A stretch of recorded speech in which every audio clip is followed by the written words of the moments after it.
Hello everyone, this is Sharif and you're watching or listening to Sharif Sociology Spotlight, where we talk about life, society, and about ourselves.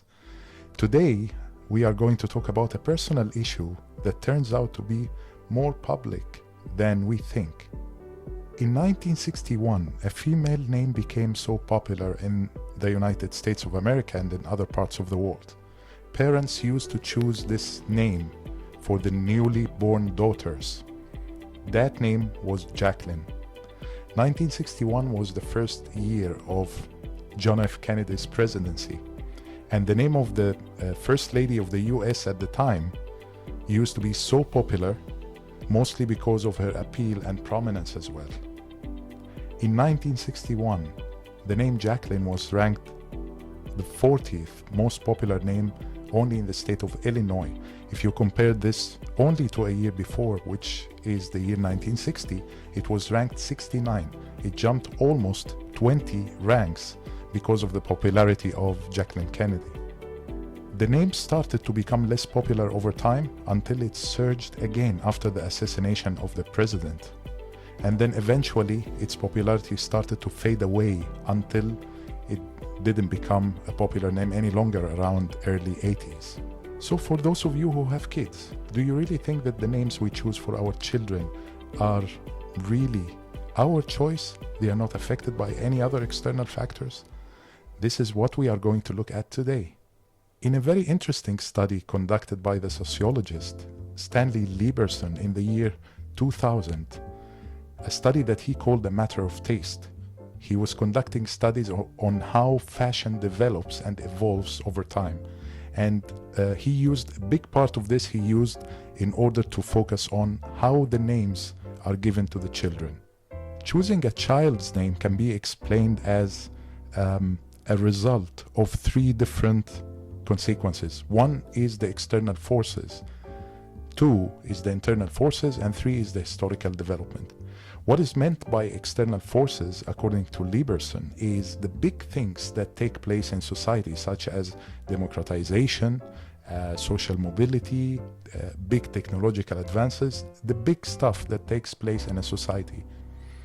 When it comes to internal factors or internal forces, those are the influences that target the group of people you belong to within society. Take, for example, the Jewish immigrants in the US in the 1930s. Those Jewish immigrants used to go for more or less Anglo-Saxon names rather than purely Jewish names because they really wanted to integrate into the American society. So they would go for names such as Stanley or Michael other than using names such as Isaac or Haim. On the other hand, African Americans who are very proud of their identity, they wanted to distinguish themselves. So they came up with their own fashion when it comes to names. So for example, they have a name like Letitia, and these kind of names they came up with in order to emphasize their identity. Look at the Arab world. If you go to an Arab country and you visit a crowded place, or if you go to a crowded street and shout out loud, Muhammad, you'll be surprised how many people will look back at you, because it's a very popular name in the Middle East and in the Arab world, since Muhammad is the name of the Muslims' prophet, who is a role model, and that's why people like to use this name and they choose it for their kids, either in the Arab world or even globally, as it's becoming one of the most popular names in the world. Those were the external and the internal forces. So what about the historical development? How does it explain how fashion is evolved? Historical development, again according to Lieberson's study, explains that the initial starting point of any new fashion is actually the starting fashion, the old one, that gets developed, advanced, reshaped, and renovated.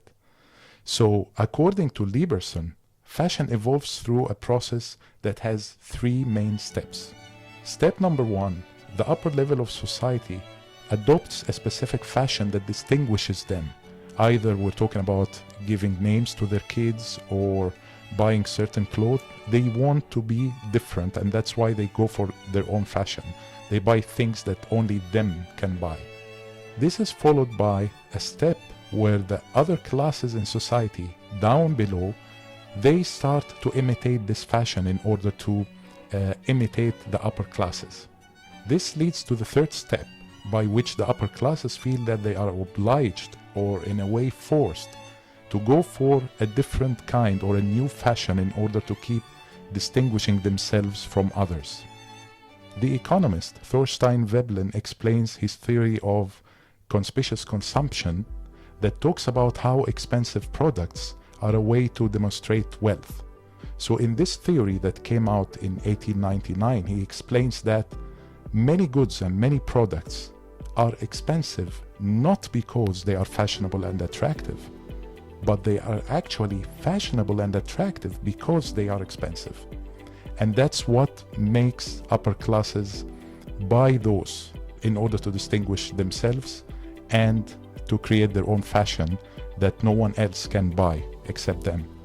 So next time when you go to a shopping mall, remember that there are social forces that will control your choices, your taste, and your bills. If we try to take this concept to the workplace and to the business world, would you think that sometimes there are times when there's a fashion to go for certain jobs? Maybe some parents, for example, in the past used to wish or dream that their kids become doctors and engineers. In the 80s and 90s, maybe there was a trend when it comes to computer science in order to go for IT and technology kind of jobs. Look at the present, there are certain trends that were not really popular in the past, such as sustainability, new fields in aerospace and stuff like that. Is it really possible that fashion is also evolving when it comes to the market of jobs and the workplace and the different types of businesses in our day? Keeping the three-step process of fashion in mind, do you think you can guide your own choices to manage your life the way you're planning for? Would you judge others' social level according to what they wear or eat or buy? Would you consider any changes in the way you manage your spending in light of how taste operates? That's where we leave you, shining our spotlight on these questions. It was nice talking to you and looking forward to talking to you again soon. Thank you.